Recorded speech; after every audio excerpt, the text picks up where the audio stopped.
ஈரானில் இறங்கிய புதின், ஆட்டத்தில் குதித்த ரஷ்யா, அதிர்ச்சியில் உறைந்த ட்ரம்ப். ஈரான் மீது அமெரிக்கா தாக்குதல் நடத்தி வரும் நிலையில் புதின் பயன்படுத்தும் டூம்ஸ்டே விமானத்தை ரஷ்யா ஈரானுக்கு அனுப்பி வைத்துள்ளது. இது அமெரிக்காவிற்கான வலுவான எச்சரிக்கையாக பார்க்கப்படுகின்றது. வானத்தில் இருந்தபடியே தரையில் இருக்கும் ராணுவ தளங்களை கட்டுப்படுத்தும் இந்த விமானம் ரஷ்ய அதிபர் புதின் பயன்படுத்துவதற்காக வடிவமைக்கப்பட்டிருந்தது. தற்போது இந்த விமானம் ஈரானுக்கு அனுப்பி வைக்கப்பட்டிருப்பதன் மூலம் இந்த போரில் ரஷ்யா எப்போது வேண்டுமானாலும் என்ட்ரி கொடுக்கலாம் என்ற நிலை உருவாக்கியுள்ளது.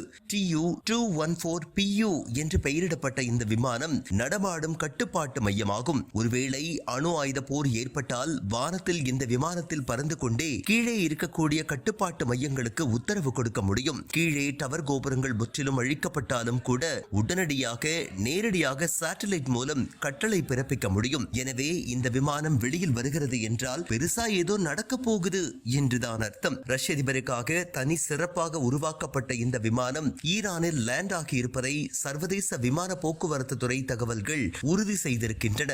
சமீப காலமாக ரஷ்யா மற்றும் ஈரான் இடையே ராணுவ ஒத்துழைப்புகள் அதிகரித்து வருகின்றன. குறிப்பாக ஈரானுக்கும் இஸ்ரேலுக்கும் நேரடி மோதல் நடக்கவிருக்கும் இந்த நேரத்தில் ரஷ்ய விமானம் ஈரானுக்கு வந்திருப்பது அமெரிக்காவை அதிர்ச்சியடைய செய்திருக்கின்றது.